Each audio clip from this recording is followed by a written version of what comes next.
Greetings, everyone. Pete Pardo here from Sea of Tranquility. Welcome to another episode of Friday Morning at the Funhouse alongside Mr. Martin Popoff. Yes, Here's where morning, the crowd sir. noise comes in. Absolutely, yeah. Yeah. We've got our typical two country analysis here. That's right. And I'm sure we've got the same weather as well. It's just fall basically up here in Canada. So Sun is out right now. I mean, I, oh I yeah. just looked at the weather forecast last night and they call for pretty cloudy, like kind of murky, oftentimes rainy weather for the next like week, but the sun is out. There was no sun in the forecast for today. Here it is. So Yeah. I'll take it. I'll Nice, take it. nice. Very Yeah. cool. Very cool. So today, All folks, right. we've got we're gonna talk about Def Leppard today. We've decided, we've done a few of these in recent months. We're talking about like favorite songs, maybe top 20 songs from Def Leppard, and we're gonna rank them as we like them. We would urge everybody to do so down in the comments below. A lot of great songs, and we're gonna put them in some sort of an order. And we're gonna go, since there is 20, we're gonna go 4 trips round, five each. So Martin's going to kick us off with his first five for Def All Leppard. right. So, yeah, Def Leppard, great new wave of British heavy metal band, even though Joe doesn't seem to like to align himself with it. But I thought, On Through the Night was completely a new wave of British heavy metal album kind of thing. So that's a whole nother debate, right? New wave Those, of those British guys, hard rock. How does that yeah, sound? those guys have a very weird relationship with Def Leppard. Anyway, so my first pick is Lady Strange. Here we go, high and dry.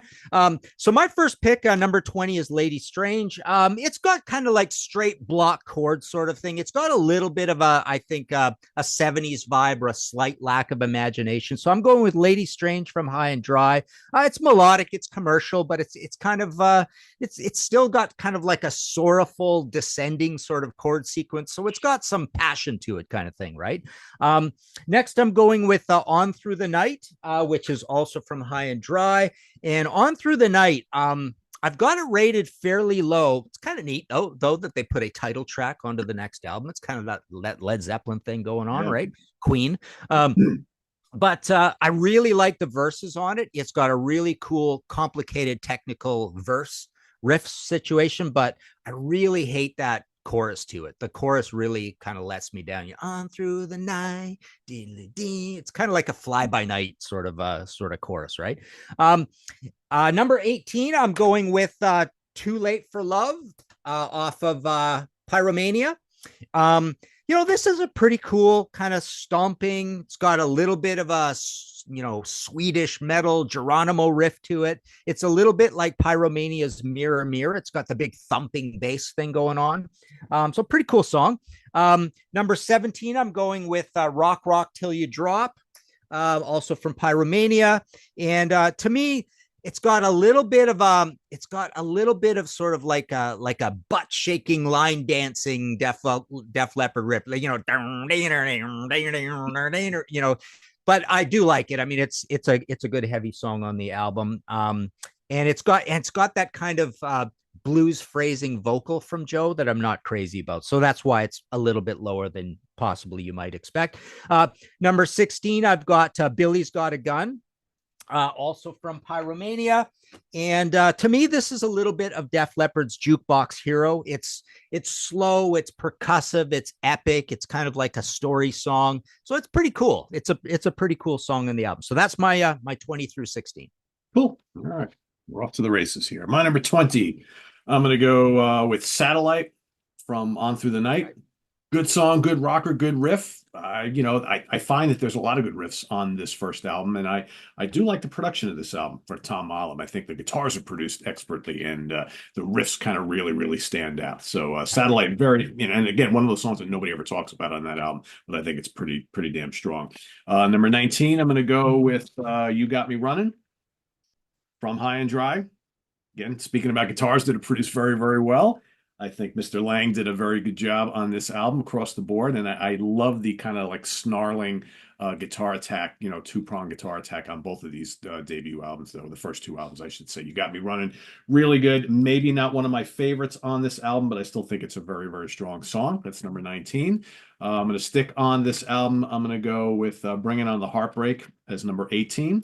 And I know most people would probably say, well, Pete, that probably should rank higher. And you know what it is? I think when this album first came out, This was obviously the single, and this is the song we all gravitated towards. But I think in the years that have followed, I still really dig it. But I found that there are stronger songs on this album, in my opinion, or ones that have kind of stood the test of time a little bit better. But it's still a really good song. It's a great example of an early kind of like power ballad type of thing. Still really really well done. The chorus is great. So that's my number 18.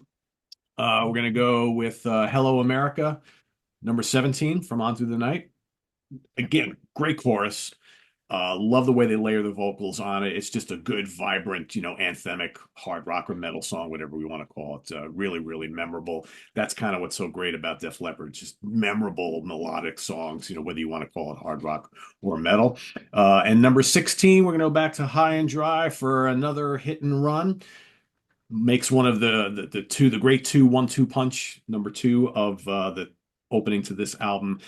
Great chorus, just good ballsy riffing, and just like old school hard rock. I mean, just this whole album just is full of these kind of ballsy kick-ass riffs and just really good choruses. And I think Joe is singing up a storm on this. So yeah, another hit and run, number 16. That is my first spot. Nice. Wow, all different from mine. Pretty Yeah. interesting. A lot On Through the Night in there. Okay, so my number 15, I'm going with Die Hard the Hunter from Pyromania. Um, I really like this one. Heavy, it's got a little bit of a circular situation, kind of knocked it down a little bit for me, but then it's got that "Don't Do That" part, which is really cool. Down, it's really good. It actually reminded me, or I put it together with "Die with Your Boots On," Maiden, right? Same year kind of thing. Die Hard the Hunter, Die with Your Boots On. I think they're both at the end of a side too, kind of thing. So yeah, it's a good epic track, a pretty cool tune. Yeah, we didn't really talk about the production much. I really like the production on Pyromania. It's Mutt Lange, doing all those Mutt Lange things. Whereas in the past he was just ramping up to this sort of thing. High and Dry is more like he's in the mind space of where he was with AC/DC on Back Oh, in for sure, Black. yeah. He was about to rock, right? But yeah, now he's using a lot more bells and whistles. So yeah, I've got that at number 15. Number 14, my first, let me see, is it my first? Yeah, my first On Through the Night track, Answer to the Master. Epic, blustery metal, really cool, heavy one. A really great chorus on it as well. Yeah, just a good solid. I mean, this is songs like this are the reason why this was really one of the most accomplished, best, early or late for that matter, new wave of British heavy metal albums. 13, I've got one that you have mentioned. You Got Me Running on from High and Dry. It's kind of when do I get this? Just boy, I hope I didn't. In my notes, I've got "It Don't Matter" mixed in here somehow. Is that hang on, we got "If That Don't Matter" somewhere else? Okay. My numbering may be a little off. Anyways, You Got Me Running. I've got here. Number 13 or number 12, I've got "Hello America."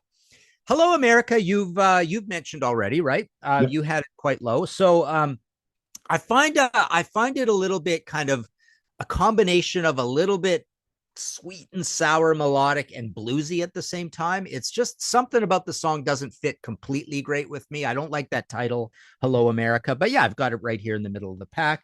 And let's see. Number 11, I've got No No No from High and Dry, which is great riff. It's to me that song was always this band's AC/DC beating around the bush. So it's a fast one with a whittly riff. It's an odd thing for them to do. They don't normally do songs like this, and it's got that whole stop start structure thing, just like you got on Beating Around the Bush as well. So there you go. That's my 15 through 11. Cool. All right, my 15, I'm going to go with the title track to On Through the Night. Yeah, kind of what you said. Yeah, the chorus is a little weird, but I like the song a lot. It's kind of heavy and it's got this moodiness, which I really dig as well. And oh, geez, I picked from the wrong album, but it's from this album. See what I did there, Martin? I automatically just reached for the so it's not the title track. It's the title track that should have been on that album. But yeah, I dig it. I think it's cool and it fits in well with the rest of the songs on here, I think, and I dig it. Number 14, I'm going to stick on High and Dry. I'm going to go with Lady Strange, which you also had as well. Kick-ass song, really dig it. I love the vibe of the whole song, and again, it's just another of a list of strong tracks from this particular album. Really, really memorable.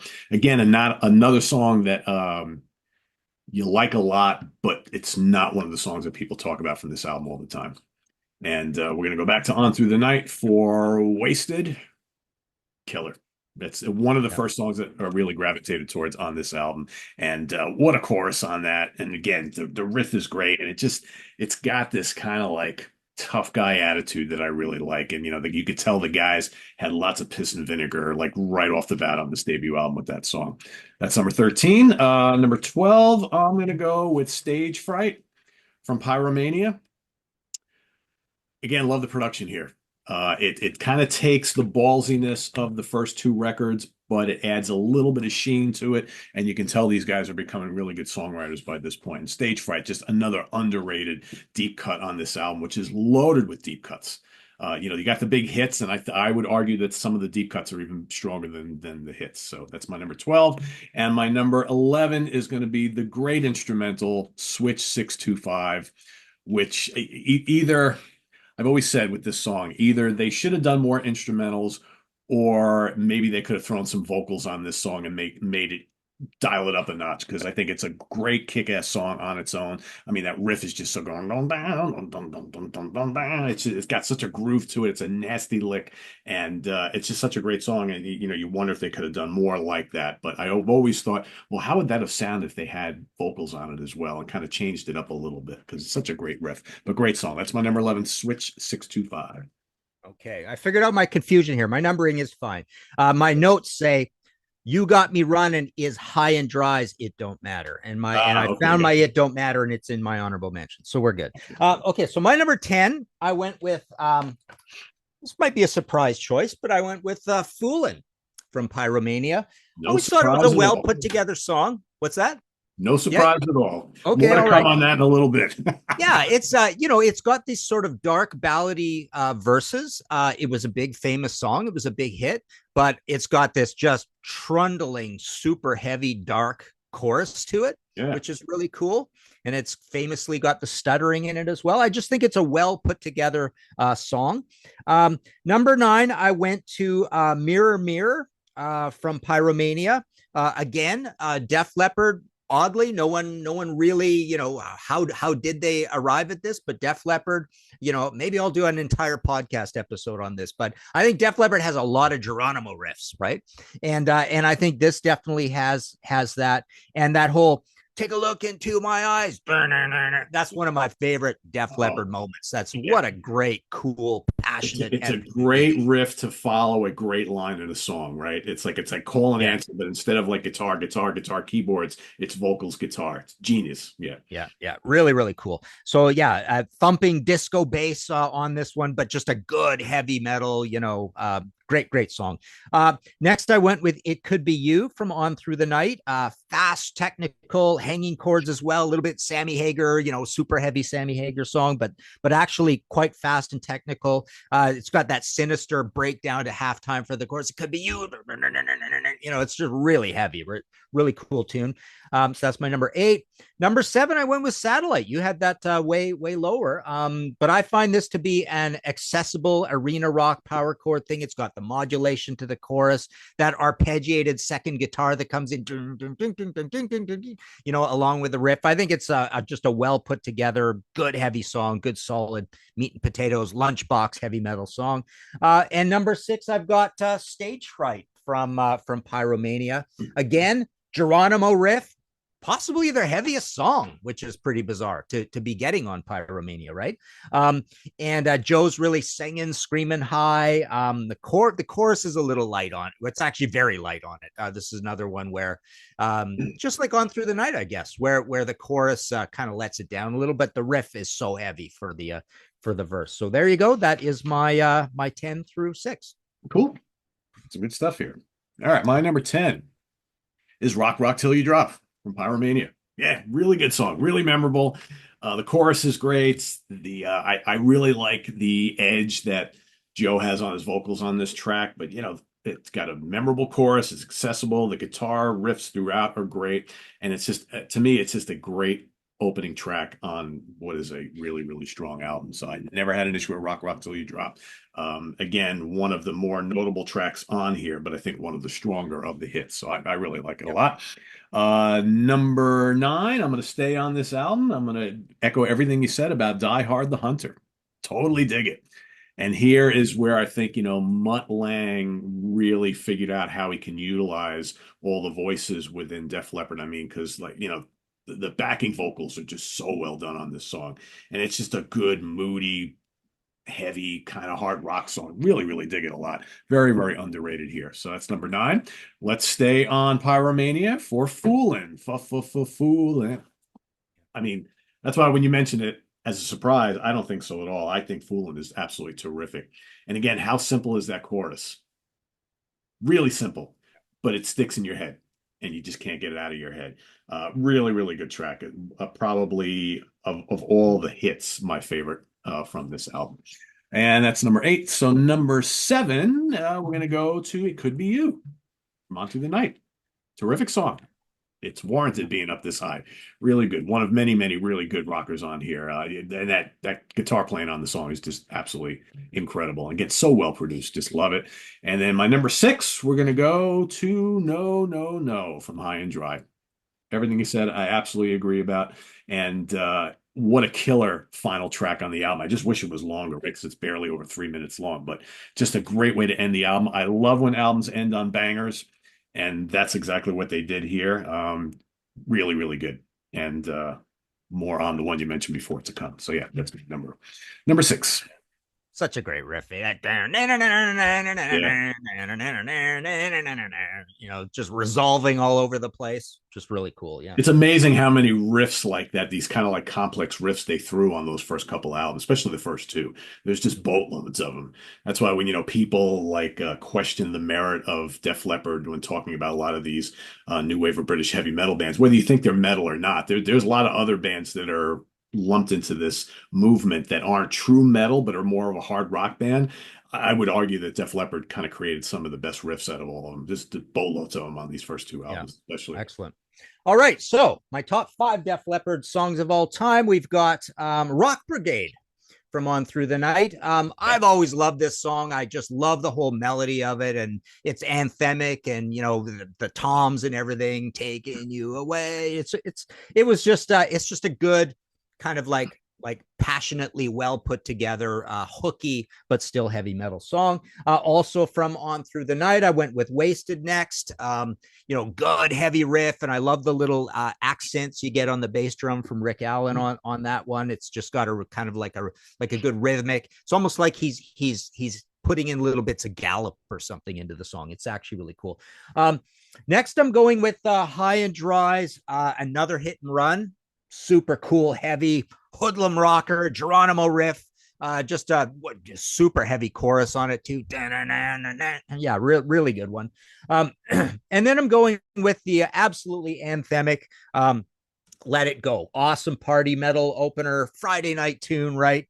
It's got the whole side kind of like crouch then explode sort of thing that Def Leppard does. So that's my number 2. And then I went with High and Dry from High and Dry, which I loved when I was playing guitar. Playing this one on guitar is so fun. And I one reason is it starts with no bass, so it's got that honky tonk women thing to it, right? Everybody thinks that song's called Honky Tonk Woman, right?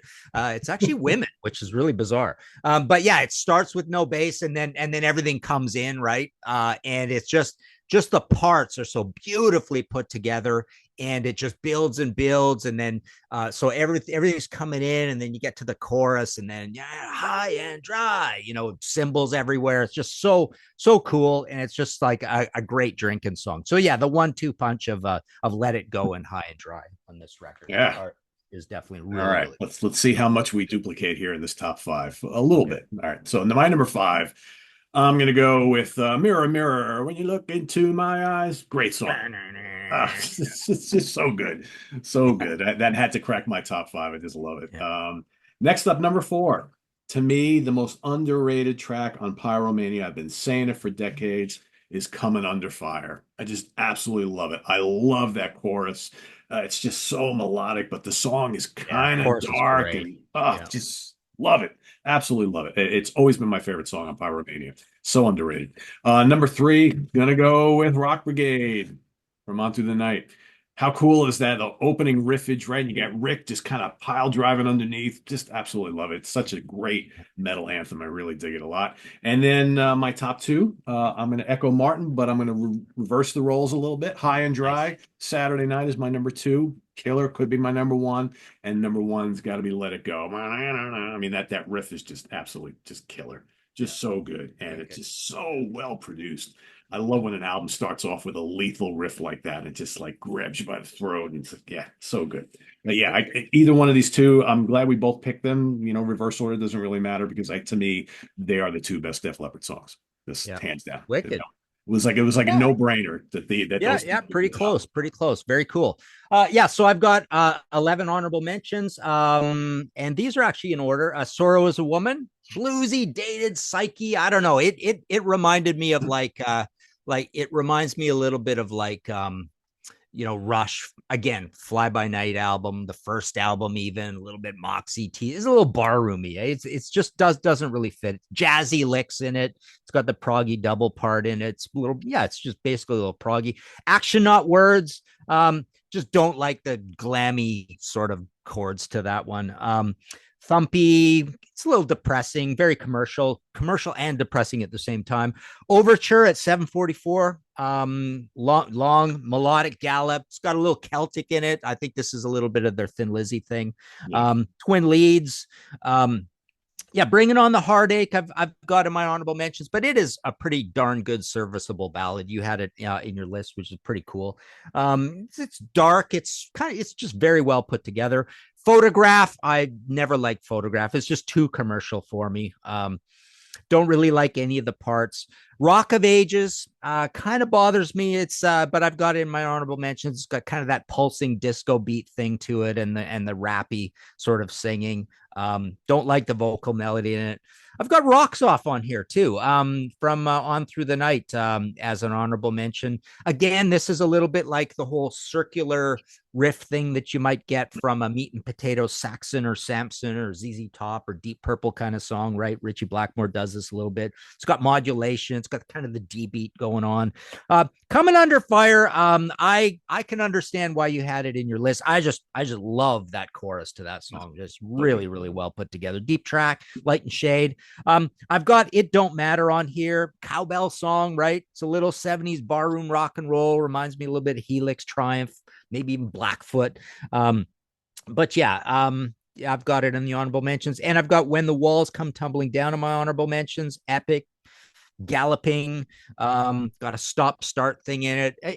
I don't know, this one, Sorrow is a Woman and Overture all kind of seem like they're just trying to be they're trying to be fancy pants or proggy or a little cute or a little epic Oh, or something. especially on Overture, yeah, for sure. Yeah. Yeah. And then I've got Switch 625, which was literally my number 21. It almost made my list. And what a great instrumental, one of the great instrumentals of all time. But instrumentals for me have a ceiling. They just always, there's In other definitely a words, you glass don't want ceiling. any more of them. That Can't one. punch through that glass ceiling yet. So it's poetic that it's not punching through to the top 20. So those are my honorable mentions, 11 of them, 4 greatest Def Leppard songs of all time. Ironically, I have 11 as well. So, so I've got the one that just missed, probably my number 21 is Answer to the Master. I really lamented not squeezing that one out. I really dig it a lot. But I've also got Sorrow is a Woman. I've got When the Walls Come Tumbling Down, Rocks Off, It Don't Matter. I have Overture as well. Yeah, Overture, I think I like it. It's almost like there's just too many parts there, and I think could have been trimmed down a little bit. But it's still, I think the fact that they tried to do something like that, I think is pretty good. I also have Photograph. Of all the popular songs on Pyromania, I probably like Photograph the least, but I will admit the chorus is great. It's one of those songs that I think it's maybe just a little bit too commercial from what I want to hear from them, but it is a really good song. There's a reason why so many people love it, and I fully understand that and appreciate it. The chorus is great. I'm kind of the same with Rock of Ages. again, maybe it's like it's been overplayed for me, but I still think it's a really good song. And I love the guitar solo. The guitar, and it's nothing flashy, but it just has this kind of grit to it, which I really like. I've also got Too Late for Love. I also wanted to squeeze that into my top 20 because I do think that's a pretty good one. And it's just kind of dark and murky. I kind of dig it. And I have Action Not Words and Billy's Got a Gun as well. And I really dig Billy's Got a Gun. So all these I like to an extent, for Yeah. the most part. So yeah, Cool. that's my Yeah, romantic. pretty similar. Very cool. Yeah. Yeah, I'd like to write a Def Leppard book one day. Who knows? But Oh, yeah. that's right. You've never done that. Yeah. No, and I've got all this great interview stuff that I could at least write up the story of Pyromania. I do over at Zunior.com. I've got all these short documents, and some are on albums, and they've never been in books, like tons of them over there. And then a lot of the top 20 lists and stuff. But I've always in the back of my mind, maybe I have done it. No, I don't think I have, but I've wanted to write up the story of Pyromania. I've got lots of kind of interview bits and pieces for it. So maybe one day, but lots on the plate, lots coming in the next little while too. So Good. Yeah. I yeah, know it's lots happened. I got a nice email the yeah. other day about your Judas Priest books. I saw Oh, that. That's pretty cool. cool. Yeah. So I'll put my interview hat on now for a second. So you've written a lot of books on a lot of different bands, and you just talked about how you'd love to do a Def Leppard book. Are there five bands that you really, really would love to do a book on, but you haven't for various reasons? But that in a perfect world, You know, that ties in with a little bit of when we see what we get what we get decent viewership numbers are on the Contrarians, and I'm sure this is the same with Sea of Tranquility. But I've noticed with those little review things I've been doing, if I talk about a minor band, the numbers go way down, kind oh of yeah, thing, yeah, right? So it's funny. I've been scared away from because the Robert Plant panel book didn't do that great. The Cure panel book didn't do that great. My Damned book didn't do that great. So there's a whole bunch of bands like that where it's like I was gun shy for a reason. And I think what happens with some of these, there's bands I'd like to do a book on, but nobody associates me with those bands. So our little, gang of friends, like, people say if I wrote a book on the Jam, for example, or the Smiths or XTC or something, right? Most of the people who would want a book like that don't know who I am, don't know the past or whatever, and they just look at another book by someone they don't know, kind of thing, right? So, yeah, I don't know. I'm not sure. There's all these different formats, right, that we've gone through. You're in the Genesis and the Priest, right? yep. So those are the panel books, and there's the song by song books. Maybe I might have something under. Something undergo on Aerosmith. Aerosmith might be a band that's a band I'm seriously thinking of, because it's the one band everybody says that's the one band from the 70s you love that you haven't done a book on, kind of thing, right? So Yeah. yeah, there's a lot of them out there, but yeah, we'll see what happens. Yeah, it perplexes me, but I get it. When whether it's books or videos on YouTube or whatever, when you discuss a less popular band and the viewership just kind of, or the readership just goes way down, because you would think, the rational part of my mind says, well, there's got to be people out there who maybe know of that band but never investigated them. So maybe they would be more interested in watching or reading people talk about that band and the albums as a way to get them into the band. But it's not how it works, is it? It's like Yeah. people only really get highly interested in the topic if it's something they know as well, Yeah. because it's like there's this whole idea and concept of sharing and validating opinions on what everybody knows. I find that less and less people want to learn about something they haven't yet discovered, in hopes that they will get their interest piqued enough to go and seek out the albums of the bands themselves. It doesn't really work that way. There are people who do that, but the vast majority don't, for Yeah. whatever reason. It does work the other way around too, because my Merciful Fate book did well, really well. I mean, it's in number of languages and stuff. Accept was fine. Max Webster was fine. Everybody still loves Blue Oyster Cult. Blue Oyster Cult always does well. But and then sometimes I think bands are so big that there's been so many books on them that people are just tired. They don't need any more books They on, don't need any more. Yeah, a yeah. massive band. So yeah, it's hard to tell. But yeah, when we were doing these review things, I've a couple of them have, this is the reliving old reviews, looking at an old review, and it's a 5-minute clip. But the Mountain one, the Skid Row one, even Uriah Heep Salisbury didn't do that well, but people loved the Kiss ones and the Sabbath ones and the Deep Purple ones. So you know that whole story, right? I mean, Yeah. people can't get enough of some of these bands, right? Yeah, there's a handful of them, and Sabbath, Purple, Priest, Maiden, Zeppelin. Yes, you can Rush. There's just certain bands that no matter how much content you do on them, people will flock to. And you would think, aren't you sick of hearing about these bands? Maybe at some point we're sick of talking about them, but the interest just never dies down. But you mentioned before, like how your Accept book and your Merciful Fate book did well, and the Max Webster. I mean, I think that there's a good chunk of these kind of mid-tier bands that still would, I mean, Metal Church and Armored Saint and, bands like that, Queensryche, that there's probably a big audience for you, especially to kind of tap into, because I think there is a lot of interest in those bands. I mean, I'm not surprised that the Merciful Fate book did really well, because even though they are considered a cult band amongst this audience, they are a big band, right? So yeah, yeah, yeah, definitely. So it's tough. It's hard to predict this stuff. It really, really is. yeah, it'll be interesting to see how the Genesis panel books do. And I say some of these haven't done well, but the fact of the matter is, I think over in the UK with Weimer, they are selling a fair bit of these. It's just me personally hasn't been mail order doing very many of a Damned book or a Cure book. But when I see the royalties, it's like, they're moving a few over there. So it's almost like, doesn't matter who the author is. It's like these books, however, if they're physically getting into stores or whatever, and it's a UK band in the UK, someone will buy it. But I swear, half those people buying those books have no clue who I am, or even, would associate me with those bands. But yeah, we'll see. We'll see. Good luck, Martin.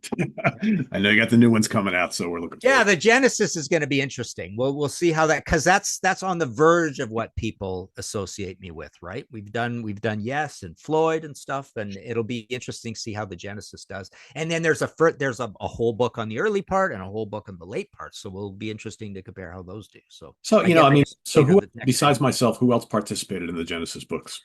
Oh man, just a whole lot of the Contrarians folks. They're kind of all there, and that's how this whole thing sort of started out, right? Well, it actually started out with when we were doing with Weimer. With Voyager in the old days, the big coffee table books, and that's what the Judas Priest is going to be like. But the Judas Priest, which I get in a week or two, it's in the warehouse. I was talking to them this morning. What they like me to do is get a few celebrities in there as well. So this one, we've got Devin Townsend, we've got Blitz, we've got Todd Latour, we got Slash is in there as well. And so yeah, that's fun to do, but it's so hard getting all those guys, right? You send out so many letters and get no answer, and it's like, you'd think this would be a fun interview for these guys, right? It's like, just talk to me about Judas Priest for a bit, right? So, and the interesting thing about doing something, a book on a band like Judas Priest in this fashion, it's like, because we worked on that it seems like forever ago, and that's the new album. So you couldn't do the book and finish the book and release it until we had the segment on the most recent record, right? So you had to kind of put the brakes on that for a while. So because when did we start doing that? That was like. Yeah, so we interviewed for the early stuff. You're in Rockarola for sure, and I think you're in the last one, right? So yeah, you're the beginning and the end. But yeah, we probably would have done that over a year ago, and then what happened was, now there's going to be a new Judas Priest album, so it got delayed. I think 4 months rings a bell. They said, yeah, let's put the brakes on it, wait for the new album to get it in there. So.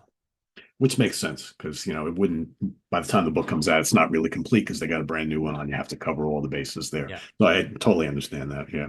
So, the complexities of publishing, right? Yep. So other than that, what else is going on? What's your new episodes on the podcast and the Contrarians? New stuff this week? Yeah, the next podcast, I went and played every single Deep Purple intro. and made some comments on them. What are keyboards? What are drums? Oddly, there's not a lot of guitar playing in the intros to Deep Purple songs, like no guitar solos, basically. No, no, yeah. Which I thought was kind of funny, being that Richie's kind of the boss and he loves playing guitar, right? Yeah. It's a bit odd, but so yeah, that's the History in 5 Songs with Martin Popoff podcast. Contrarians, we've got our usual album cover shows, and like I say, we've been doing these short segments and yeah, Priest book coming, Genesis 2 books coming. Cool. Lots going on, so that's good. Here on the channel, we've got the Professor's Picks in just a couple hours at 3 p.m. Eastern Standard Time. So see what some of the cool releases are coming out this Friday, today. And that's happening today. Tomorrow, we've got Jamie Laszlo and the review crew. So expect Jamie and a new crew once again with new reviews for you on all sorts of different new albums that are fairly new and releasing. And then on Sunday, I will be ranking the albums of Steve Lukather. Of course, the great guitar player from Toto. He's got a bunch of solo records. I'll be ranking those on Sunday. So lots happening here. And then, of course, we've got coming up on Monday, we've got another album war on the Hudson Valley Squares, 4 cool hard rock / metal albums from the 70s.